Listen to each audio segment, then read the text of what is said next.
1절 읽습니다. 삼손이 딥나로 내려갔다가 딥나에 있는 어떤 블레셋 처녀를 보았다. 그가 돌아와서 자기 부모에게 말하였다. 내가 딥나에 내려갔다가 블레셋 처녀를 하나 보았습니다. 장가 들고 싶습니다. 주선해 주십시오. 그러자 그의 아버지와 어머니가 그를 타일렀다. 네 친척이나 네 백성의 딸들 가운데는 여자가 없느냐? 왜 너는 할례도 받지 않는 블레셋 사람을 아내로 맞으려고 하느냐? 그래도 삼손은 자기 아버지에게 말하였다. 꼭 그 여자를 색시로 데려와 주십시오. 그 여자는 첫눈에 내 마음에 쏙 들었습니다. 그의 부모는 주님께서 블레셋 사람을 치실 계기를 삼으려고 이 일을 하시는 줄을 알지 못하였다. 그때 블레셋 사람이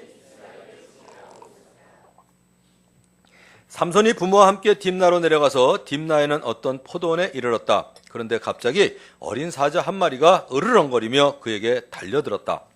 그때 주님의 영이 삼손에게 세차게 내려덮쳤으므로 손에 아무것도 가진 것 없이 그 사자를 염소 새끼 찢듯이 찢어 죽였다. 그러나 그는 이 일을 부모에게 말하지 않았다. 그는 그 여자에게로 내려가 그와 이야기를 나누었다. 삼손은 그 여자를 무척 좋아하였다. 얼마 뒤에 삼손은 그 여자를 아내로 맞으려 그곳으로 다시 가다가 길을 벗어나 자기가 죽인 사자가 있는 데로 가보았더니 그 죽은 사자의 주검에 벌떼가 있고 꿀이 고여 있었다. 같이 읽습니다. 그는 손으로 꿀을 좀 떠다가 걸어가면서 먹고 부모에게도 가져다 주었으나 그 꿀이 사자의 주검에서 떠온 것이라고는 말하지 않았다. 아멘. 가정에서 주된 관계라면 남편과 아내의 관계, 그리고 부모와 자식 간의 관계라고 볼 수 있습니다. 각 관계에 대해서 성경에서 명령하고 있는 대표적인 단어가 꼭 한 개씩 있어요. 그거 참 재밌습니다. 그런데 아내에게 하신 말씀은 교회가 그리스도께 순종하듯이, 이 말을 제가 조금 다르게 표현해야 될 것 같아요. 요새 교회가 주님께 순종을 너무 안 해가지고 교회가 그리스도께 순종해야 하듯이 남편에게 순종해라 말씀하셨습니다.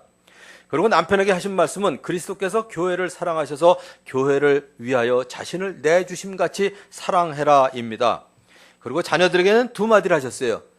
부모에게 주 안에서 순종하라 하셨고요. 아울러 네 부모를 공경하라 하셨습니다. 저는 오랫동안 생각을 했어요. 아내도 남편을 사랑해야 하는데 왜 아내에게는 남편에게 순종해라 하셨을까? 또 남편도 아내를 사랑해야 하는데 왜 남편에게는 아내를 사랑하라 이렇게 얘기하셨을까? 순종해야 하는데 왜 남편에게는 아내를 사랑하라고 하셨을까? 30년 이상 결혼 생활을 하면서 이 말씀이 정말 적합하다 이런 생각을 했습니다. 제 주위에서 많은 사람을 보아도 아내는 남편을 사랑한다는 말을 자주 해요. 많이 해요. 표현도 합니다. 근데 사랑한다고 말하는 것만큼 말을 듣지는 않는 것 같아요. 여러분들 가정은 어떠세요? 남자들에게 한번 물어봐야죠. 말 잘 들어요? 감히 지금 말을 못하고 있어요. 옆에 아내가 앉아있기 때문에. 또 아내들에게도 지금 여자 자매님들에게도 여쭤보겠습니다. 남편들이 아내가 얘기하면 말은 잘 들어요. 특별히 50이 넘어가면 그렇게 잘 들을 수가 없어요. 근데 말 듣는 것만큼 사랑은 안 하는 것 같아요. 그죠? 오영철 형제님. 말 잘 들으시죠?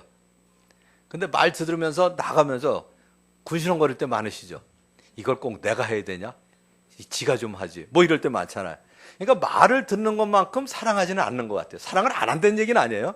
말을 듣는 것만큼 사랑하지는 않아요, 남자들이.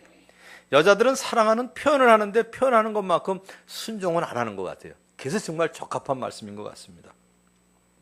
자녀가 부모를 주 안에서 순종하는 것과 부모를 공경하는 말씀, 어떤 차이가 있을까요? 부모도 사람인지라 때로는 옳지 않은 요구를 할 때가 있습니다. 제가 20살 때 처음 교회에 우리 집에서 나갈 때요, 저희 아버지 어머니가 교회 나가지 말도록 하셨거든요. 그거 순종해야 하나요? 아니죠. 그래서 성경에서 분명히 얘기하셨어요. 네 부모를 주 안에서 순종하라. 전에 우리 어머니가 저희 아이들에게 무슨 일을 시키시면서 조금 그릇된 일을 시키셨습니다. 근데 그때 뭐라고 얘기하셨냐면 너희 아빠한테 엄마한테 얘기하지 마라 그랬거든요. 그거 순종해야 되나요? 우리 애들이 순종을 했어요. 그런데 영 마음에 양심에 가책이 돼서 결국 우리한테 얘기를 했고 그걸 우리 어머니한테 말씀드렸거든요. 부모도 온전하지 않기 때문에 주 안에서 순종해야 될 게 많습니다. 그러나 그러나 거짓말을 하거나 남의 것을 훔치라는 명령 순종할 수 없습니다. 그러므로 자녀들은 부모에게 순종을 하더라도 주 안에서 순종해야 되는데, 그러나 어떤 경우에도 부모님을 공경해야 합니다. 옳지 않은 것을 요구하시고 옳지 않은 것을 명령하더라도 순종은 하지 못할 때가 있지만, 그러나 그때도 공경을 해야 돼요. 아무리 부모님이 치매에 걸려서 누추한 일을 행하시거나 순종할 수 없는 명령을 하실 때에도 순종은 할 수 없지만 여전히 내 부모를 공경은 해야 돼요. 공경은 해야 돼요. 제가 추석 때 한국에 없었기 때문에 10월 3일 날 길이 뻔히 막힐 걸 알면서도 저희 어머니를 가서 뵙고 왔거든요. 강원도까지 가서. 사실 순종하지 못할 일 자주 있어요. 가서 뵐 때마다. 그러나 저는 마음속에서 끝까지 공경해야 된다. 이거는 분명한 것 같아요. 부모에게 주신 말씀은 여러분의 자녀를 노엽게 하지 말고 주님의 훈련과 훈계로 기르십시오입니다. 그리고 주님께서 일찍이 모세에게 말씀하신 것이 있습니다. 이스라엘 자손에게 복을 빌 때 세 가지를 빌라고 말씀하셨어요. 우리가 매년 연초가 되면 축복하는 세 가지입니다. 보은평, 기억나시죠? 우리 자녀들을 보호하시기 바랍니다. 은혜를 베푸시기 바랍니다. 평화를 주시기 바랍니다. 인데 원문을 보면 주님께서 당신들에게 복을 주시고 당신들을 지켜주시며 주님께서 당신들을 밝은 얼굴로 대하시고 당신들에게 은혜를 베푸시며 주님께서 당신들을 고이 보셔서 당신들에게 평화를 주시기를 빕니다. 세 가지 축복하라고 말씀하셨습니다. 지켜주시고 은혜를 베푸시고 평화를 주시기를 비는 이 세 가지 기도 제목은 오늘날 우리 자녀들에게도 꼭 필요한 세 가지 기도 제목입니다. 그래서 삼손의 생애에 있었던 사건과 비교하면서 하나씩 살펴보도록 하겠습니다. 삼손은 모태에서부터 이미 하나님께 바쳐진 나실인이었습니다. 나실인이란 특별히 거룩한 신분으로 구별되는 사람이었습니다. 그래서 포도주와 독주를 입에 대면 안 됐고요. 자기 머리를 삭도로 밀어서는 안 되었습니다. 왜 머리에 삭도를 대면 안 됐을까? 너무 꾸미지 마라. 저는 그걸로 이해를 해요. 삭도 머리에 대는 것, 어쨌든 이발하는 건 뭐예요? 머리 모양을 내는 거거든요.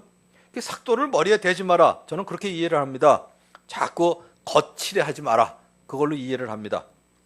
또 거룩한 몸이기 때문에 죽은 사람에게 가까이 가서도 안 되었습니다. 나실인으로 헌신된 사람은 주님에게 거룩하게 구별된 사람이었기 때문이었습니다. 그런데 신약 시대를 사는 우리들에게는 주님을 믿는 사람들은 다 거룩한 백성이고 왕과 같은 제사장들이고 거룩한 민족이고 하나님께 소유된 백성입니다. 그러므로 오늘 말씀은 나실인이었던 삼손에게만 해당되는 말씀이 아니라 우리 모두와 우리 모두의 자녀들에게도 해당되는 말씀입니다.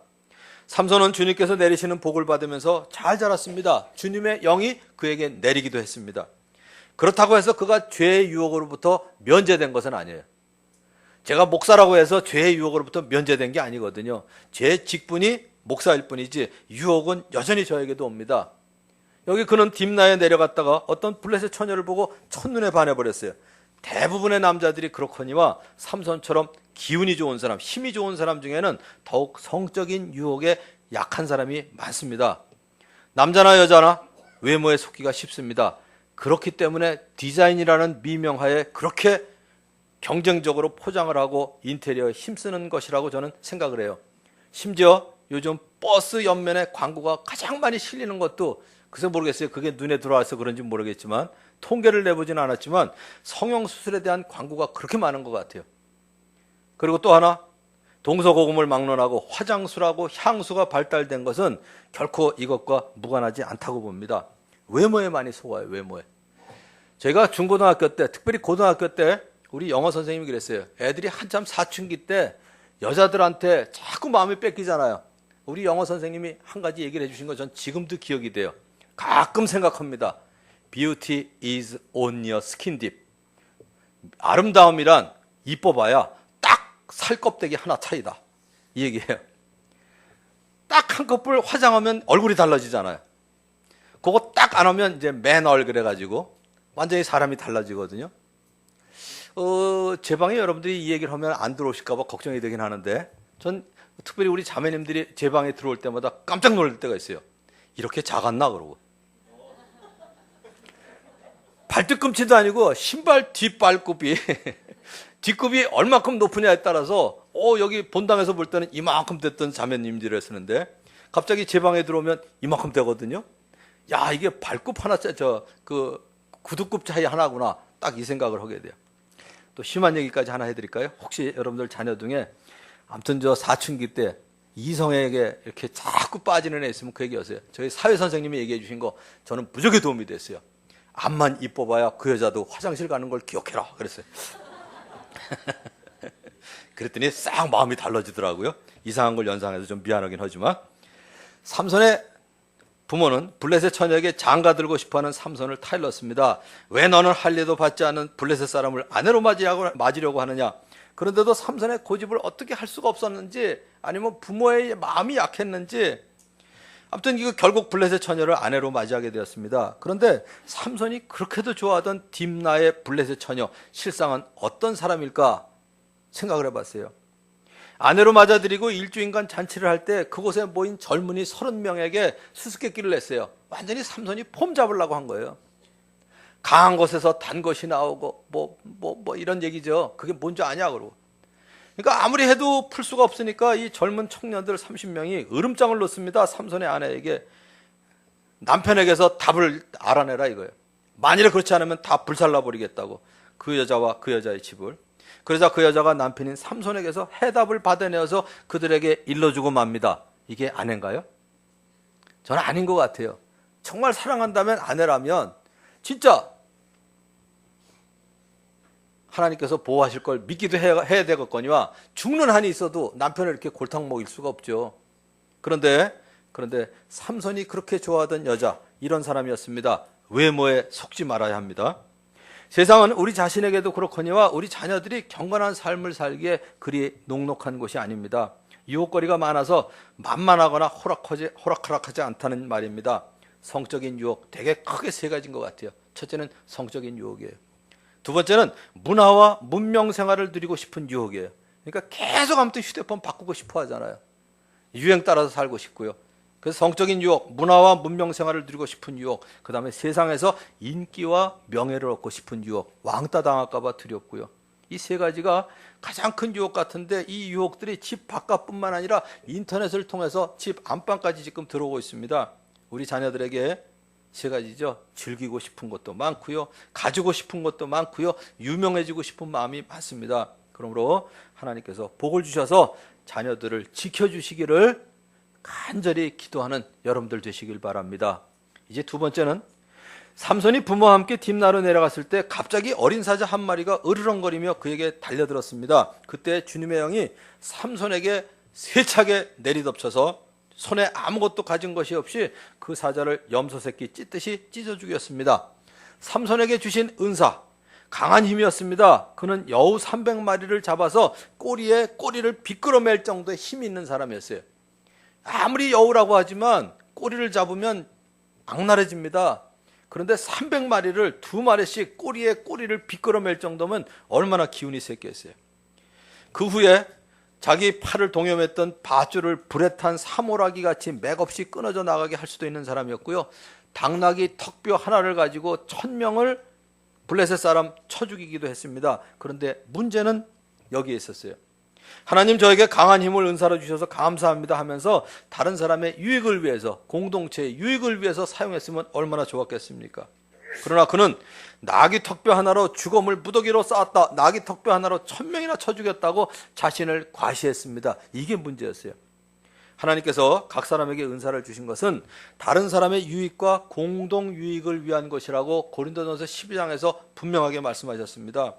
하나님께서는 우리 각 사람에게 은사를 주셨습니다. 쭉 열거할 테니까 여러분들이 어디에 해당되는지, 여러분들에게 주신 은사가 무엇인지 한번 생각해 보시기 바라요. 섬기는 일, 예언, 가르치는 일, 권면하는 일, 나누어주는 일, 지도하는 일, 자선을 베푸는 일, 지혜의 말씀, 지식의 말씀, 믿음, 병 고치는 은사, 그리고 기적을 행하는 능력, 영분별, 방언 통역, 그리고 우리에게 주신 건강, 그리고 돈 잘 버는 재주, 그리고 우리에게 맡겨주신 자녀도 저는 은사라고 생각을 합니다. 그런데 그 은사가 있는 분들은 그 은사를 가진 만큼 대인관계에서 얼마나 성령의 열매인 성품을 맺고 사는지 꼭 측정하시기 바라요. 성령의 열매는 어디에서 나타나냐? 대인관계에서 나타납니다. 사랑, 희락, 화평, 오래 참음, 자비, 양선, 충성, 온유, 절제. 다 대인관계에서 이런 열매가 나타나지 않으면 은사를 잘못 사용하는 경우가 많습니다. 지금도 우리 자녀들을 사로잡는 유혹거리가 주위에 가득합니다. 더불어 으르렁거리는 사자와 같은 위험 요소들이 곳곳에 산재해 있어요. 제일 먼저 걱정되는 거, 여러분들 자녀가 나가면 교통의 위험이 있죠. 거기다가 왕따의 위험이 있죠. 잘못된 영향을 줄까봐 염려되는 친구들 있죠. 심지어 자녀들을 의기소침하게 만드는 학교 선생님도 있을 수 있어요. 어떤 경우에는 집안에 있는 부모가 애들을 의기소침하게 만드는 경우도 있습니다.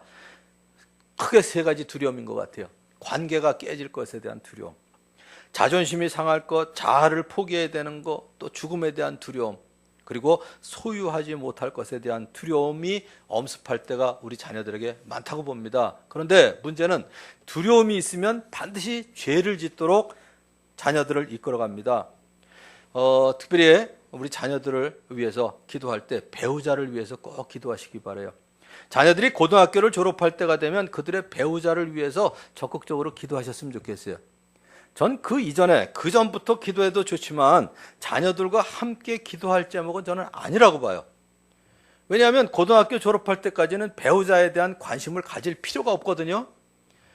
우리 교회에서는 그 문화 좀 제발 없어졌으면 좋겠는데, 가끔 애들, 유치원 다니는 애들한테 너 남자친구 있니? 그러고 물어보는 분들이 있어요. 난 그 질문 좀 안 했으면 좋겠어요. 왜 애들한테 그 쓸데없는 질문을 해요? 그 다음에 여자애들한테 뭐 남자친구 없니? 남자애들한테 여자친구 없냐고. 전에 우리 애들이 중고등학교 다닐 때 우리 집에 온 손님들이 야, 명철아, 넌 여자친구 없냐? 아직도 여자친구가 없어. 이런 바보 같은 이런 사람들이 있어요. 제가 속으로 그랬어요. 저런 바보 같은 인간 그랬어요. 어디 쓸데없는 질문을. 우리 애들은 어릴 때부터 저는 그들의 배우자를 위해서 기도했어요. 그러나 그들과 함께 기도한 거는 고등학교를 졸업할 무렵에 가서 같이 기도하기 시작했거든요. 같이 기도하기 시작했어요. 그리고 그 배우자에 대해서 늘 얘기한 거 있어요. 세 가지입니다. 여러분도 세 가지를 놓고 기도하셨으면 좋겠어요. 첫 번째 뭘까요? 신앙이 잘 갖추어진 사람이어야 됩니다. 신앙이 잘 갖추어진 청년. 두 번째, 성품이 잘 다듬어진 청년이어야 돼요. 여러분, 딸을 가지고 있으면, 딸이 있으면 어떤 사람이 사위가 됐으면 좋겠어요? 아들이 있으면 어떤 여자가 며느리가 됐으면 좋겠어요? 신앙이 잘 갖춰진 청년입니다. 성품이 잘 다듬어진 청년이에요. 세 번째는 뭐냐면 생활 능력이 있든 가사 능력이 있든 실력이 일단 있어야 돼요. 학교 많이 다니는 게 실력이 아니고요. 생활 능력이 있든 가사 능력이 있어야 될 거 아니에요. 이 세 가지. 외우기도 좋아요. 3COC입니다. 신앙, 성품, 실력 이러면 돼요. 그런데 이걸 구체적으로 알 수 있는 방법이 뭐냐? 전 이렇게 생각해요. 신앙이 잘 갖춰진 청년, 하나님을 믿는 사람은 반드시 삶 속에서 정직으로 나타나요. 하나님 안 믿는 사람들은요, 사람을 의식해서 삽니다. 그러니까 사람이 자기를 쳐다보지 않으면 항상 다른 삶을 살아요. 그런데 하나님을 믿는 사람은 죄를 지을 때도 거기 계시거든요. 그러니까 정직한 삶을 살게 돼 있어요. 성품이 잘 다듬어진 사람은 누구냐? 다른 사람의 의견에 순복할 줄 아는 사람이에요. 특별히 자기 부모를 거역하고 자기 부모에게 순종치 않은 아이들은 그냥 혼자 살게 내버려두는 게 제일 좋을 것 같아요. 그냥 부모가 책임지고, 부모의 의견에도 순복할 줄 모르면 그 청년 어디 가다 쓰겠어요? 다른 사람 괴롭게 만들죠. 두 번째는 다른 사람의 의견에 순종할 수 있는 사람이고요. 세 번째, 생활 능력. 이건 뭐냐면 근면한 사람입니다. 이 세 가지 갖추면 됐죠. 그러므로 하나님께서 자녀들을 밝은 얼굴로 대하시고 그들에게 은혜를 베푸시도록 간절히 기도하는 여러분들 되시길 바랍니다. 이제 세 번째입니다. 삼손은 블레셋 여자가 마음에 들자 부모님에게 아내로 맞이하게 해달라고 졸랐어요. 부모가 아무리 타일러도 막무가내였습니다. 그런데 오늘 말씀 읽으면서 보셨나요? 이거보다 더 큰 문제가 있어요. 블레셋 여자가 마음에 드니까 그 여자를 아내로 맞이하게 해달라고 막 졸라요. 그거보다 더 큰 심각한 문제. 퀴즈 하나 낼까요? 오늘 읽으면서 우리 박찬호 형제 제일 열심히 듣고 있으니까 더 심각한 문제. 하음이가 전혀 믿지 않는 세상 여자를 보고 막 내 마음에 쏙 들었다고 결혼시켜달라고 우기는 것보다 더 좋지 않은 거. 오늘 읽었는데. 그럴 땐 바로 성경을 봐야죠. 자꾸 딴 데 보지 마시고요. 부모에게 이야기하지 않기 시작해요. 전 그게 더 심각한 문제 같아요. 오늘 얘기가 두 번이나 나와요. 부모에게 이야기하지 않기 시작합니다. 서서히 삼손에게 더 심각한 문제가 보이는데 부모에게 말하지 않은 일이 하나둘씩 생기기 시작합니다. 삼손은 사자 한 마리를 찢어 죽인 일 부모에게 말하지 않았습니다. 부모가 모르는 것으로 봐서 부모를 떠나 길을 벗어났을 때 있었던 일이 분명합니다. 자기가 죽인 사자를 으슥한 곳에 숨겨놓고 무언가 꿍꿍이 속이 있었던 것 같아요. 왜냐하면 어떻게 했어요? 심지어 사람이 죽은 주검 옆에도 가지 말라고 그랬거든. 그러면 사자가 죽었으면 다시 거기 가면 안 돼요. 나실인이기 때문에. 근데 나중에 가볼 생각이 있었거든. 그러니까 부모한테 얘기하면 안 되죠. 양심의 가책이 되거든. 그러니까 부모가 모르는 것으로 봐서 부모를 떠나 길을 벗어났을 때 있었던 일이 분명하고 자기가 죽인 사자를 으슥한 곳에 숨겨놓고 무언가 꿍꿍이 속이 있었던 것이 분명합니다. 얼마 뒤에 길을 벗어나. 이게 항상 문제예요. 길을 벗어나. 길을 벗어나 자기가 죽인 사자가 있는 데로 가보았더니 그 죽은 사자의 주검에 벌떼가 있고 꿀이 고여 있었어요. 항상 이 길을 벗어나가 문제예요. 여러분들 출장 갔을 때도요. 꽉 자기에게 맡겨진 일, 내가 해야 될 일만 하면 괜찮은데 꼭 길을 벗어나는 게 문제예요. 길을 벗어나는 게. 그 죽음, 사자의 죽음에 벌떼가 있고 꿀이 고여 있으니까 손으로 꿀을 좀 떠다가 걸어가면서 먹습니다. 그리고 부모에게도 가져다 주었지만 그 꿀을 어디서 가지고 왔는지 말하지도 않았어요. 모르겠어요. 성경엔 기록이 없지만 부모가 물었어야 돼요. 어디서 난 꿀이냐? 이걸 물었어야 되거든요. 그 마음속에 양심의 가책이 되고 평안이 없어서 숨기고 싶었던 거예요.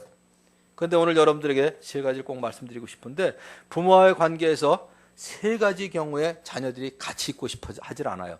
말을 안 해요. 제가 보기에는 크게 세 가지인 것 같아요. 전 책이라도 쓰고 싶어요. 이 세 가지에 대해서. 첫째, 두려움이 있는 경우에 말 안 해요. 같이 있기 싫어요. 두 번째, 얘기해봐야 부모님 얘기가 짜증이 날 경우에 얘기 안 합니다.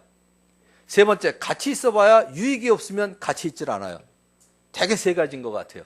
두려움이 있거나 두렵지는 않은데 짜증이 나거나 별로 같이 있어봐야 유익이 없을 때 아이들은 이야기하지 않습니다. 이 세 가지 모두 예를 하나씩만 들게요. 그래야 여러분들에게 실감이 날 것 같아요. 우리 아이가 어렸을 때 일입니다. 한 번은 친구 집에 가서 놀다가 레고블록 장난감, 우리 애가 5살쯤 됐을 때 일이에요. 레고블록 인형 머리 요만해요. 인형 머리 그러니까 좀 그러네. 인형 대가리 이래야 되는데 딱 뭐 요만한 거예요. 요만한 거. 근데 레고블록에 머리를 어떤 걸 끼느냐에 따라서 경찰도 되고 소방관도 되고 온갖 게 되거든요. 근데 애들이 어떤 걸 탐내요? 갖다 내요. 비싼 거 아니에요. 자기에게 없는 거예요. 그러니까 친구네 집에 갔다가 그걸 하나 집어온 거예요. 몰랐죠? 저녁에 가정 예배를 드리는데 애들이 양심에 가책이 있는 일이 있으면 절대로 부모의 눈동자를 못 쳐다봅니다. 그리고 몸이 안정되질 않고 자꾸 이게 비틀어요. 무슨 일 있었니? 그러고 물어봤더니 고백을 하더라고요. 친구네 집에 갔다가 이걸 집어왔다고. 이럴 때 부모님이 조심하셔야 될 게 뭐냐면 이 녀석이 이걸로 시작하시면 안 돼요. 이 녀석이 바늘도둑이 소도둑 되는 거 몰라? 그걸 말을 하지 말을 하면 내가 사줄 거 아니야. 그리고 소리 지르면 안 돼요. 아이들을 엄하게 윽박지르고 다루면요 애들 절대로 정직해지는 거 내가 못 봤어요. 많은 성인들을 봤는데 엄하게 자란 애들 결국 두 가지더라고요. 주눅이 들어서 살거나 아니면 거짓말하는 법을 배우는 거예요. 그래서 어떻게 했냐면 저희 아내가 우리 애를 데리고 그 집에 갔어요. 밤에. 그 집에서 뭐라고 그랬을까요? 웬일이냐 그러니까 우리 명철이가 잘못해서 이걸 집어와서 돌려주러 왔다고. 그랬더니 뭐라고 그래요? 그럼 내일 낮에 오시면 될 걸 이 밤중에 오셨어요? 이러고 정중하게 사과하고 용서받는 걸 경험했거든요. 얘가. 우리 둘째 현철이가 지금은 여기 이제 연세면션 옆에 철길이 없어졌지만 거기 많은 그 돌들이 쌓였을 때 그거 가지고 놀다가 80년대 말에 로얄 살롱 뒷유리를 깼습니다. 난리를 치고 들어왔죠. 야, 그걸 깨면 우리 집 월급이 얼만데 그걸 물어주면 이러고 이제 나가면 애는 거짓말하기 시작해요. 아니면 어디가 숨든지. 아유, 그거 그랬어. 야, 근데 놀다 오는 걸 뭐 어떡하냐? 그래서 애를 데리고 제가 그 주인집을 찾아갔어요. 갔더니 그러더라고요. 뭐 애들이 놀다 보면 그럴 수도 있죠. 애만 보냈으면 그랬을까요? 전 그럴 때 애만 보내는 건 잘못이에요. 우리 첫째도 레고블록 머리를 가지고 빨리 가서 돌려주고 와 그랬으면 얼마나 창피해요. 그리고 두려워요. 그러니까 밤에 가다가 이 유혹을 받았을 거예요. 요거를. 그거 돌려드렸어? 그랬더니, 돌려드렸어. 뭐라 그러시대? 아무 얘기도 안 하시던데, 이렇게 거짓말을 하게 돼요. 그러니까 엄마가 같이 가서 정중하게 사과하고 용서받는 거예요. 우리 둘째도 로얄 살롱 유리창 뒷유리를 깨고 갔을 때 뭐라 그랬을까요? 여러분들 같으면 뭐라 그러시겠어요? 이놈의 자식이 니네 아버지 데리고 와! 이럴 거 아니에요. 제가 같이 갔더니 전혀 안 그러더라고요. 애들이 그럴 수도 있죠, 뭐. 수리하고 올 테니까 변상만 해달라고. 그래서 그 당시에 8만 5천 원을 물어줬거든요. 제가 선교단체에 있으면서 월급이 12만 원 받을 때인데 8만 5천 원을 물어줬어요. 끔찍한 일이었기 때문에 아직도 기억이 나는데, 어쨌든 우리 애들은 그러니까 일을 저질렀을 때, 그렇다고 해서 일을 쉽게 저지르냐, 두려움이 없다고 그러지 않아요. 그런데 일을 저질렀을 때 얼마든지 얘기할 수 있는 거예요, 정직하게. 왜? 두려움이 없으니까. 두 번째, 짜증나는 일에 대해서 하나 예를 들을게요. 우리 교회는 아니지만 무슨 일이 있을 때마다 저한테 자주 상담을 하러 오는 사람이 있습니다.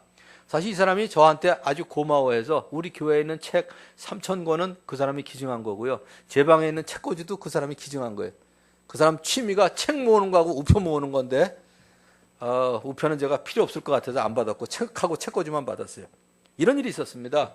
그 집에도 아들만 둘이 있었는데 게임을 많이 하던 아들에게 몇 시 이후에는 하지 말아라 그랬어요. 근데 저녁에 그 이후에 이렇게 퇴근했는데 애가 게임을 하고 있는 거예요. 뭐 그날 무슨 일이 있었는지 화가 치밀어 오는 아버지가 지금처럼 뭐 얇은 모니터가 아니라 브라운관으로 된 그 모니터를 친 거예요. 깨졌을까요? 지 손만 깨졌죠. 얼마나 아팠겠어요, 그게. 그러니까 아프니까 화가 난 김에 그냥 게임을 하던 CD를 빼가지고 가위로 잘라버린 거예요. 얘가 순간적으로 충동적으로 집을 나가버렸어요. 그러니까 이제 겁이 나가지고 자기 아내하고 둘째 아들을 데리고 우리 집에 10시가 넘어서 찾아왔더라고요. 근데 저는 지금도 감사해요. 제 머리는 아니에요. 분명히 성령님께서 주신 지혜예요. 저는 그런 경험이 없었어요. 제가 첫 마디 질문한 게 저도 지금 놀래요. 처음이냐 그랬어요, 나간 게.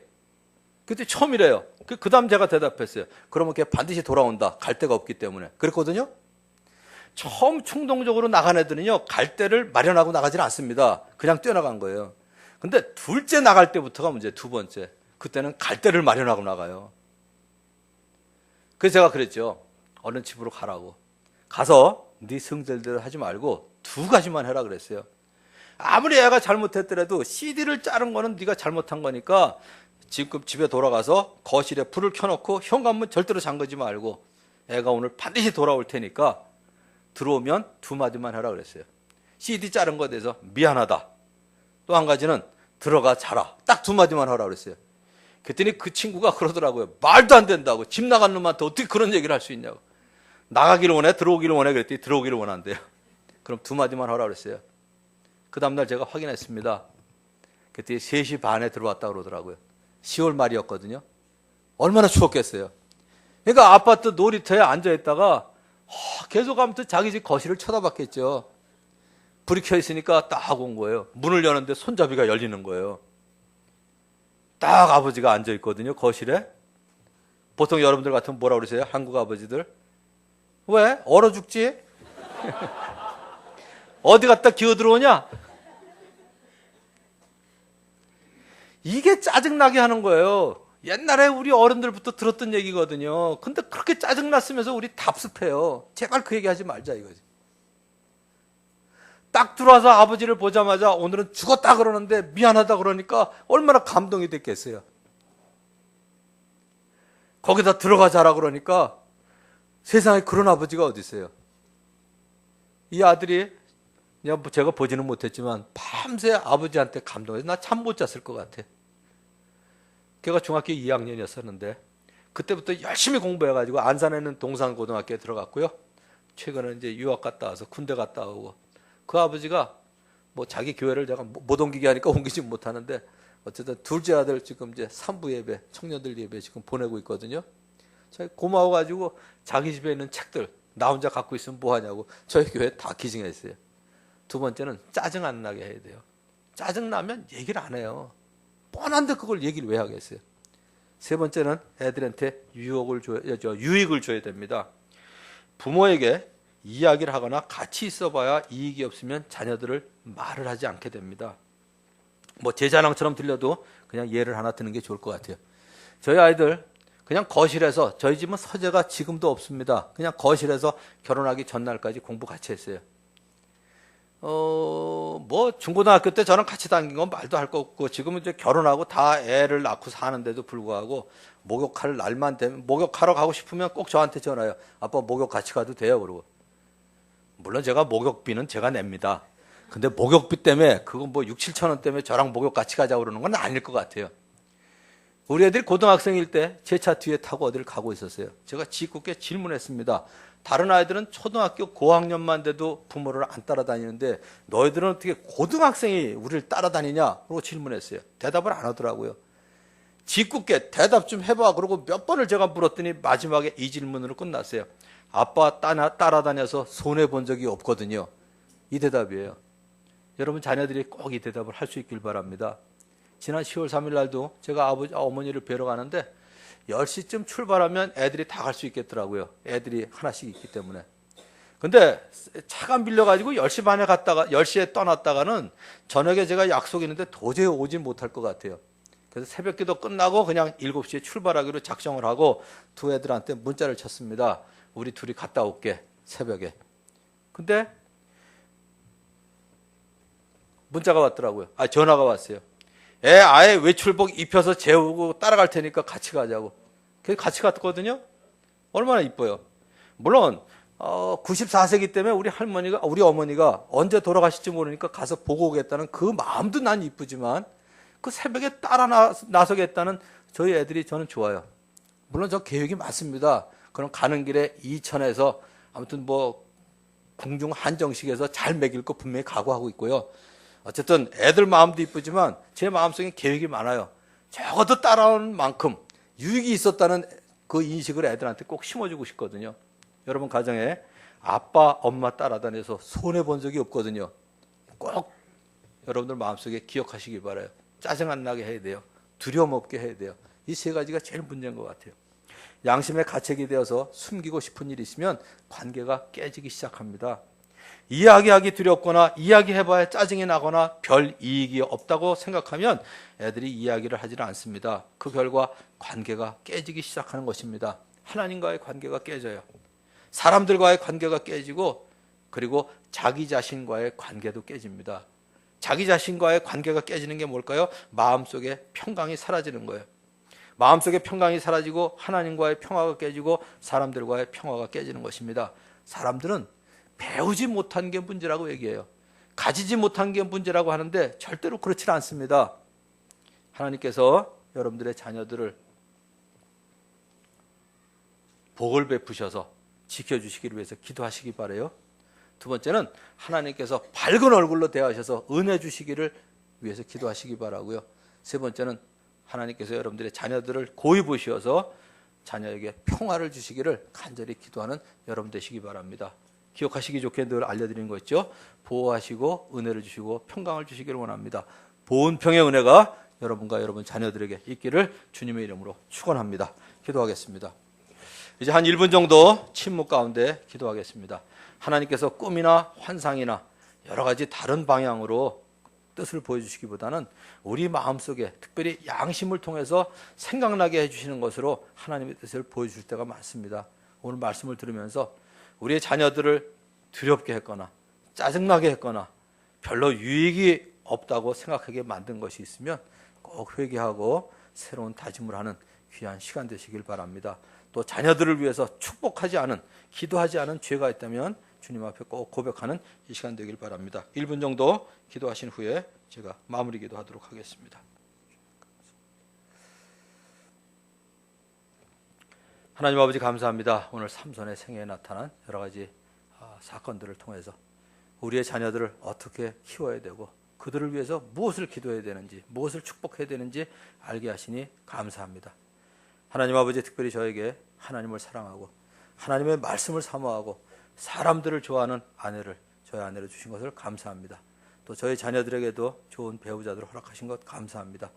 아버지 하나님, 그것처럼 우리 모든 성도들을 자녀들에게 정말 하나님을 사모하는 올바른 신앙을 가진 청년들, 그리고 다른 사람의 의견에 순종할 수 있는 좋은 성품을 가진 청년들, 그리고 생활 능력이든 가사 능력이든 근면하여 실력을 갖춘 배우자들을 우리 성도들, 자녀들에게 배우자로 허락해 주시옵소서. 주님께서 그들을 이 험한 세상에서 지켜주시고 주님께서 은혜를 허락하시고 그리고 평화를, 하나님과의 평화, 부모님과의 평화, 사람들과의 평화를 그들에게 허락해 주시옵소서. 예수님의 이름으로 기도하옵나이다. 아멘.